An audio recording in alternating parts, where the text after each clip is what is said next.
తాకట్టులో ఉన్న బంగారాన్ని విడిపించి ఆ రోజు ఆన్లైన్ రేటుకే మేము కొంటాం. Sharma gold company.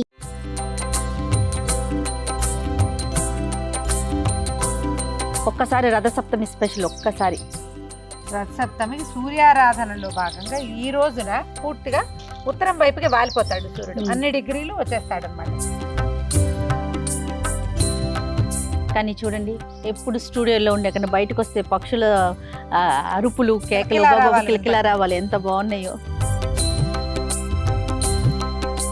చక్కగా దీన్ని అలంకరించుకోవటం ఈ రథాన్ని. ఇంకా పువ్వులు పెట్టి పువ్వులతోటి ఏం చేసినా చెయ్యొచ్చు. ఆనంద కర్పూర నీరాజనం దర్శయామి ఏకాంతాయ కళ్యాణి దేవి చేస్తున్నాము. తాకట్టులో ఉన్న బంగారాన్ని విడిపించి ఆ రోజు ఆన్లైన్ రేటుకే మేము కొంటాం. Sharma gold company. Suman TV ప్రేక్షకులందరికీ నమస్కారం. ఈరోజు నేను రమ్మగారు రథసప్తమి స్పెషల్ పాయసన్నం మీ అందరికీ చేసి చూపిస్తున్నామండి. ఎప్పుడు మనం వీడియోల రూపంలో రథసప్తమికి ఎలా ఉండాలి, ఏం చేయాలి, పూజా విధానం ఇవన్నీ మాట్లాడుకుంటూ ఉంటాం కదా. ముఖ్యంగా పాయసన్నం అది డైరెక్ట్గా చేసి చూపిస్తున్నాం. నమస్తే రమ్మగారు. నమస్తే జయ. మొత్తం రెడీ చేసినట్టున్నారు కుంపటితో సహా. అంటే మామూలుగా దాల్ పెడతాము, ఇలా మన బాల్కనీలో మాడాల మీద దాల్ పెడితే కింద వాళ్ళు గోల్ చేస్తారు. కుంపటి సేఫ్ అని కుంపట్లో పెట్టుకుంటాం. ఇదిగో మన కుంపటి సిద్ధంగా ఉంది. ఓకే అండి. ఈ కుంపట్లో ఏం చేద్దామంటే మంచి పర్ఫెక్ట్ ఆవు పిడకలు ఉన్నాయి మన దగ్గర. ఓకే, వీటిని పేర్చేద్దాం. మొదట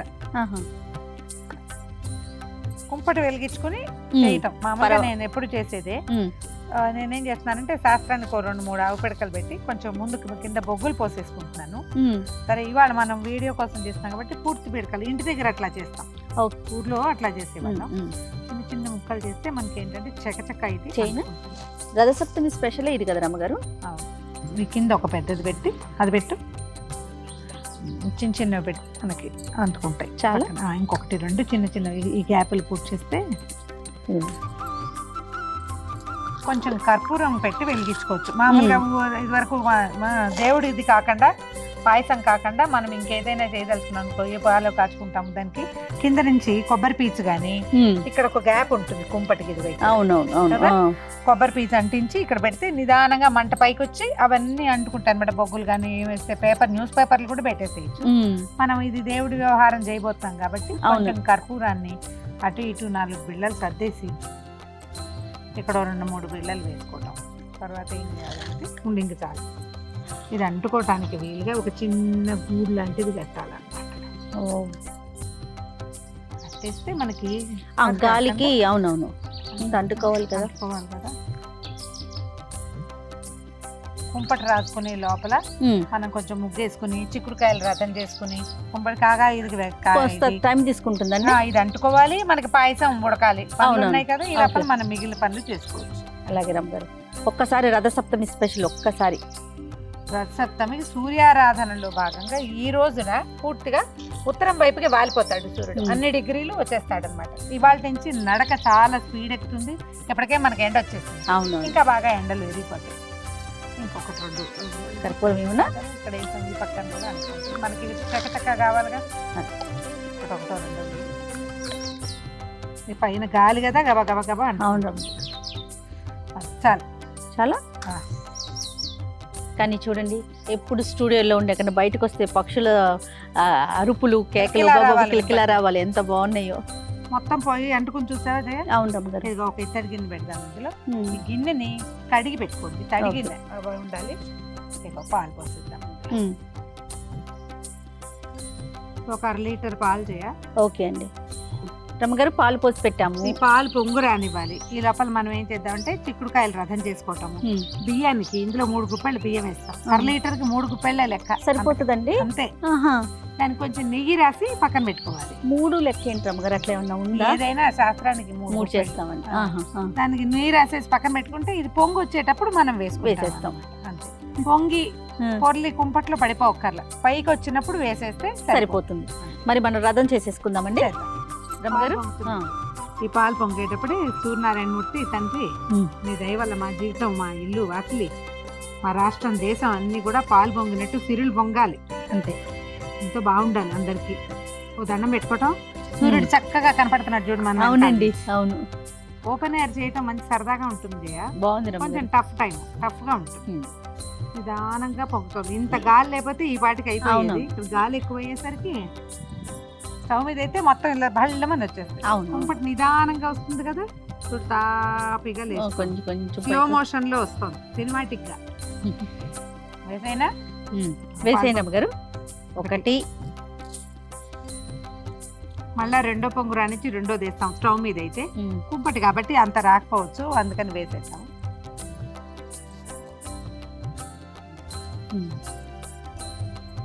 3 చిటికలు తీసివేయి. నువ్వు కూడా చిటికెలు, చిటికంటే తెలుసా అది.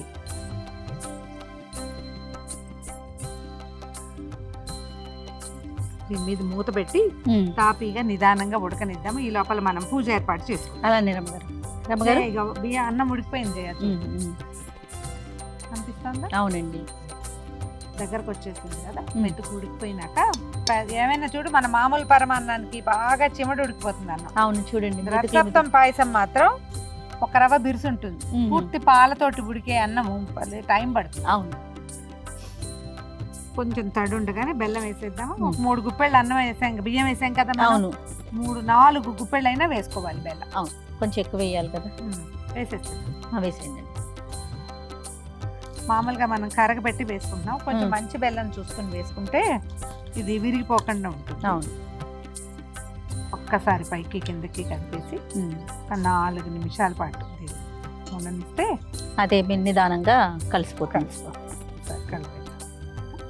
పాయసం పూర్తిగా పక్కమైంది. నెయ్యి నుండి చూడు, కొంచెం అందుకు కొద్దిగా నెయ్యి వేద్దాం జయ. ఇందులో మనం ఏలకొళ్ళు అవేమి వేయం కదా, నెయ్యే పొయ్యి మీద ఉండగా వేయటం, మళ్ళీ దింపాక మళ్ళీ ఒక నెయ్యి తొక్కేసి చూపించాం. ఈ లోపల మనం చిక్కుడుకాయలు రథం చేసుకుందామా? అట్లనేనండి. 7 గుర్రాలు సూర్యుడికి, అందుకని 7 చిక్కుడుకాయలు సమాన సైజులో 2 మొదటి పుల్లలు మనకి కావాలి. మరి 4 కావాలి రథం కోసం అండి. ఇవి పూచిక పుల్లలు చేయ, పిక్స్ తోటి కూడా చేసుకోవచ్చు. అవి ఈవెన్ సైజులో కూడా ఉంటాయి. ఉచ్చటం కాయలు. ఇప్పుడు ఇటు కూడా ఇది ఎటు పెట్టామో దీన్ని కూడా అట్టే పెట్టుకోవాలన్నమాట. గింజలోకి గుచ్చితే గట్టిగా ఉంటాయి. అవును, కండలో కాకర. ఇది రథం అంటే రథం షేప్ లో ఏం చెయ్యం. శాస్త్రానికి ఈ చిక్కుడుకాయల రథాన్ని చేస్తాం అన్నమాట. 7కి లెక్కేంటమ్మ గారు? 7 గుర్రాలు, ఆయన గుర్రాలని. సప్తాశ్వరథమారూఢం ప్రచండం కశ్యపాత్మజం అని చెప్పి ఇగో ఇలా. దీని మీద నుంచి ఇటు 2 పుల్లలు వచ్చి ఇలా నిల్చుంటుంది. రథం లాగానే ఇంచుమించుగా అదే షేప్ లో వస్తుంది. మనం ఉంచోటం కోసమే, ఊరికే శాస్త్రానికి చేసేది కానీ అంతకంటే పెద్ద విశేషమైన వ్యవహారం ఏమి ఉండదు ఇందులో. కాయ గట్టిగా ఉంటే ఈజీగా దిగిపోతుంది. లేకపోతే కొంచెం సతాయిస్తుంది. పుల్లలు కొంచెం సరిగ్గా అడ్జస్ట్ చేసుకోవాలి. ఈ 3 ఇలా రథం గోపురం లాగా వస్తుంది. అదే అంతే. ఇంకా ఇందులో ఏవో పరమాద్భుతాలు ఏమీ ఉండవు. అద్భుతంగా చేసే ప్రక్రియ ఇది ప్రక్రియ కాదు. రెండోది ఏంటంటే ఇది ఒక విధానం ప్రకారం మనం ఆయన్ని ఇక్కడ కూర్చోబెట్టాం. ఈ కింద ఏదైనా ఎత్తుగా పెట్టుకుంటే కరెక్ట్ గా కూర్చుంటుంది అన్నమాట. మన దగ్గర సూర్య ప్రతిమ ఏదైనా ఉంటే పెట్టుకుంటాం చేయ. చాలా సాధారణంగా ఎవరి దగ్గర సూర్యుడి ప్రతిమలు అవి ఉండవు. అవును, మనం ఈ చిక్కుడుకాయల రథమే నీకు చేత వచ్చినా చేత రాకపోయినా ఎలా ఉన్నా సరే ఇదే మన రథం అంతే. దీని మీదకే మనము ఇప్పుడు ఇక్కడే ఉన్నాడు కదా, మన వెనకాలే సూర్యుడు ఉన్నాడు. ఆ వెనకాలన్న సూర్యనారాయణ మూర్తిని ఈ చిక్కుడుకాయల రథం మీదకి ఆహ్వానిస్తాం. ఇక్కడికి రానైనా అని చెప్పి చక్కగా దీన్ని అలంకరించుకోవటమే రథాన్ని. ఇంకా పువ్వులు పెట్టి పువ్వులతోటి ఏం చేసినా చెయ్యొచ్చు. మనం బ్యూటిఫికేషన్ కోసం చేయట్లేదు, జస్ట్ విధానం చెప్పుకుంటున్నాం అంతే. మనం ఏదైనా అలంకారాలు చేసి అలా వీడియోలు తీసేటప్పుడు మనం ఏటా చేసినా చేయకపోయినా బోల్డ్ అని వేషాలు వేస్తాం. అవేం వేయట్లేదు ఇప్పుడు. మనం ఒక చిన్న పసుపు వినాయకుడిని కనుక చేసి పెట్టుకుంటే, అంటే ఏది ప్రతిమా విశేషం లేదని మనకు ఇది లేకుండా పసుపు తోటి ఒక చిన్న వినాయకుడిని చేసుకుంటే, గౌరీదేవిని కానీ చేస్తే సరిపోతుంది. మన దగ్గర ఈ అరసవెల్లి సూర్యనారాయణ మూర్తిది ఏదైనా ప్రతిమ విశేషం అలా ఉన్నాయనుకో అవి కూడా అవి పెట్టుకోవచ్చు. తర్వాత ఈ కోణార్క సూర్యుడు అలా ఉంటాడు మన దగ్గర, కొంతమంది ఇళ్లలో ఉంటాడు కదా. అవునండి. అప్పుడు కూడా పెట్టుకోవచ్చు. చిన్న గౌరీ అదే ఇప్పుడు హరిద్రాబింబంలోనే అంటే పసుపు ముద్దకే మనం సూర్యుడిని పిలుస్తాం అన్నమాట. అందులోకి దీపానికి కూడా చిన్న అలంకారం చేద్దాం. మనం ఇట్లా వాకిట్లో చేసుకునేటప్పుడు నిలువు ఒత్తి కనుక వేస్తే ఇట్లా ఇది కొండెక్కకుండా ఉంటుంది. పక్కకు పెట్టిన ఒత్తి పడిపోతుంది, అంటే వెళ్ళిపోవచ్చు కానీ గాలికి నిలువు ఒత్తి నుంచుంటుంది అనమాట. ఎంత గాలి వస్తుందో చూడు. ఆదిత్య హృదయం కానీ, నవారి స్తోత్రం కానీ, సూర్యమండల స్తోత్రం కానీ ఏది చదువుకుంటే అది చదువుకోవటం. ఓకే. ఆగట్లేదయ్యా. ఏదో దీపారాధన సూర్యుడికి కొన్ని పుష్పాలు.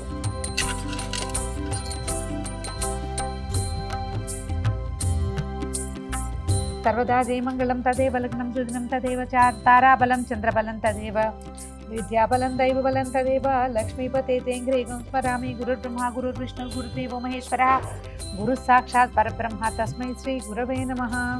లాభస్తేషాం జయస్తేషాం కుతస్తేషాం పరాభవః ఏషాం ఇందీవరస్యామో హృదయస్థో జనార్దనః. సర్వమంగళమాంగళ్యే శివే సర్వార్థసాధికే శరణ్యే త్రయంబకే గౌరీ నారాయణి నమోస్తుతే. శ్రీలక్ష్మీ నారాయణాభ్యాం నమః. ఉమామహేశ్వరాభ్యాం నమః.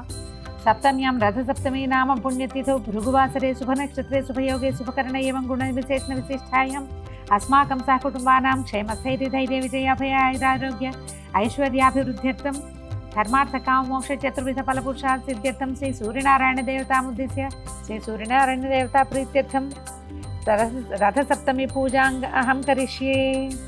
రథంగ కలశారాధన కరిష్యే ఏదో చేస్తాము. కలశాలు ముఖాలు విష్ణువులు అన్నీ చేసేసినట్టే. ఇదిగో నీళ్ళు ఉన్నాయి కాబట్టి ఇంక ఇబ్బంది లేదు. స్నానం పెట్టుకో జయ. జయ సదా సవితృమండల మధ్యవర్తి నారాయణ సరసిజాసన సన్నివిష్ట కేయూరవాన్ మకర కుండలవాన్ కిరీటి హారి హిరణ్మయవ పుర్ధృత శంఖ చక్ర. సూర్యుడికి 12 నామాలు ఉన్నాయి. ద్వాదశ నామావళి చెప్తారు. ఈ నెల రోజులు కూడా చదువుకోవచ్చు. మిత్రాయ నమః, రవయే నమః అని చెప్తారు. ఈ 12 నామాలు ఒక మాట చదువుకోవటం. తర్వాత ఇప్పుడు మనం పాయసం పక్కన దగ్గర పెట్టుకున్నాం కదా. అవునండి. దీన్ని మనకి చిక్కుడాకులు కనుక దొరికితే ఒక పళ్ళెంలో చిక్కుడాకులు పరిచి అందులో పెట్టుకోవటమా? అందులో పెట్టి నివేదన చేసేస్తాం అన్నమాట. ఈ సీజన్ వచ్చేసరికల్లా చిక్కుడాకులు ఒక రకంగా అవుతాయి జబ్బుగా. అవును రమ్మగారు, ఎక్కడ చూసినా ఇలానే కనిపిస్తా ఉన్నాయండి. 5 ఆకుల్లో పెడతాం జయ, 7 ఆకుల్లో పెట్టుకుంటాము అట్లా అన్నమాట.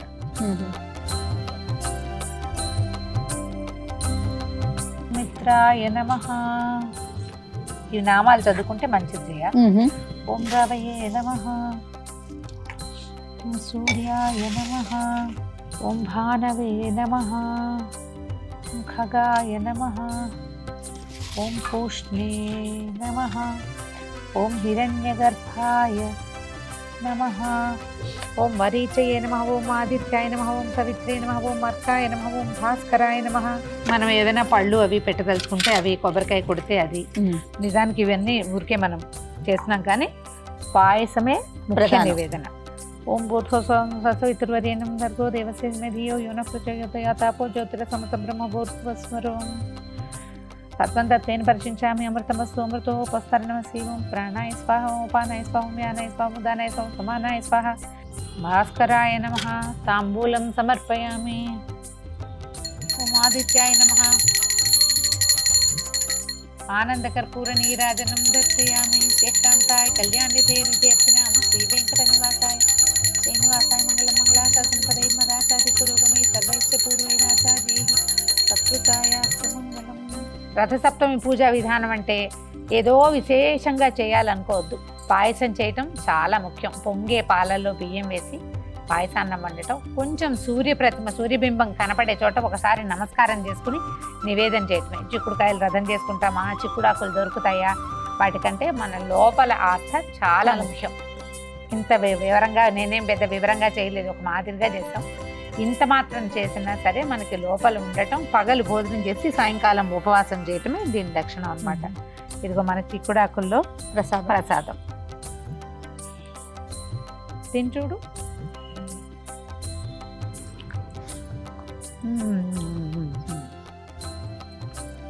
కుంపట్లో చేసిన ప్రసాదం. ఈ మాఘమాసం అంతా ఏమీ చేయలేకపోయినా స్నానం చేసి సూర్యుడికి దండం పెట్టుకోండి. అలాగే నమ్మగారు.